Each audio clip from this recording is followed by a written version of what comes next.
The invisible killer nurse decoded it would be 6. Nina wasn't supposed to die, she said, shaking her head. That night, I wasn't even supposed to kill her.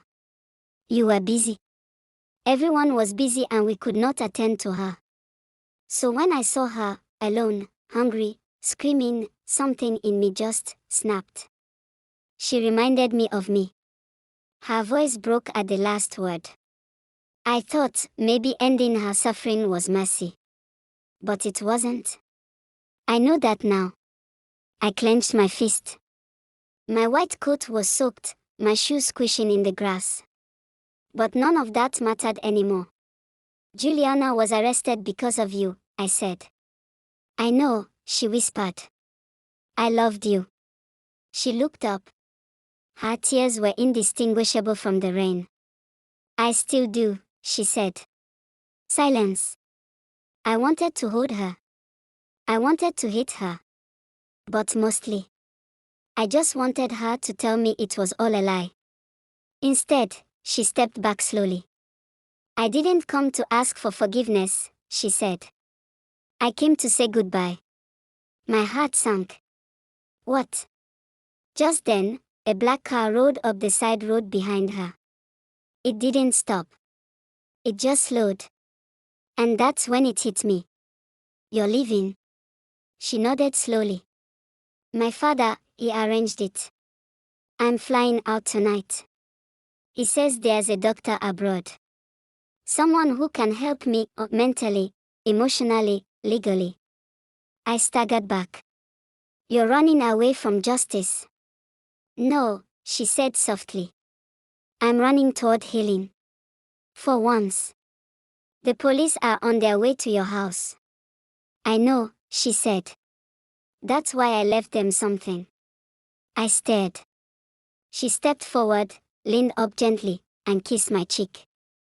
I hope one day, you remember me as the girl who made you smile, not the one who broke your heart.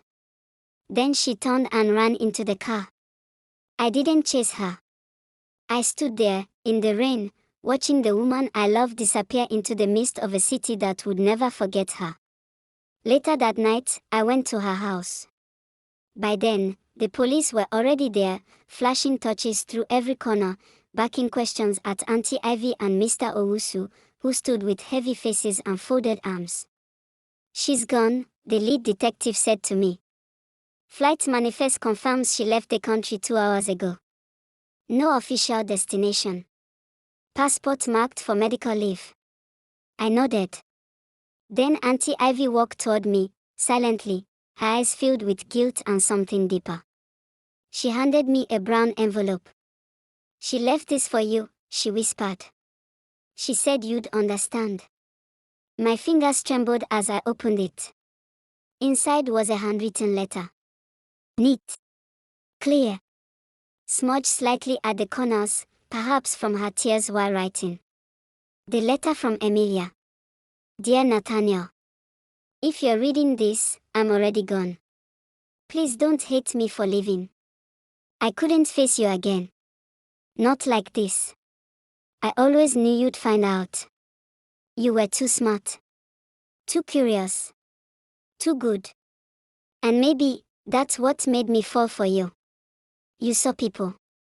You didn't just treat them, you listened. You remembered names, birthdays, scars. You mourned a child that wasn't even yours. You loved deeply. I wanted to be like that. But Nathaniel, I wasn't made like you. I was made from pain.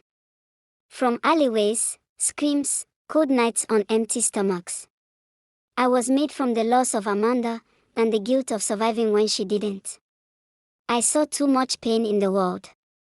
And one day, something in me whispered that maybe ending it was better than prolonging it. I never thought I'd become this. But when I met you, something changed. I wanted to stop. I wanted to be better. You made me laugh again. You made me believe I wasn't alone.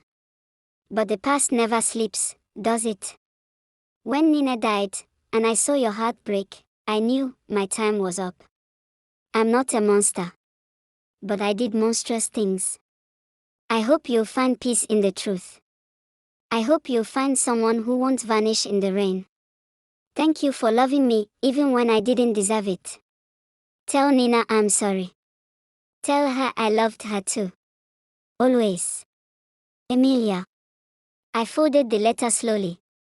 Tears fell, this time freely, without shame. Right there, in the hallway of the Owusu mansion, surrounded by detectives and whispers and guilt.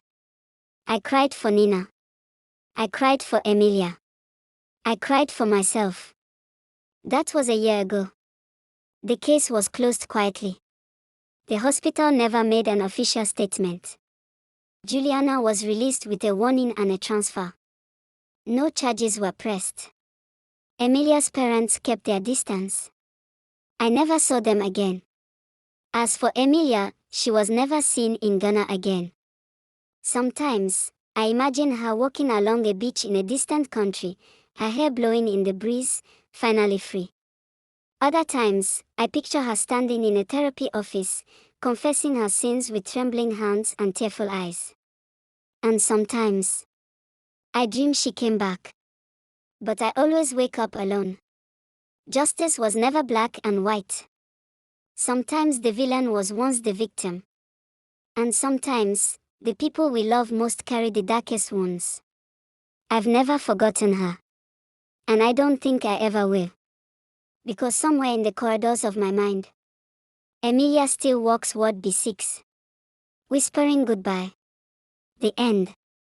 Follow for more interesting story like this.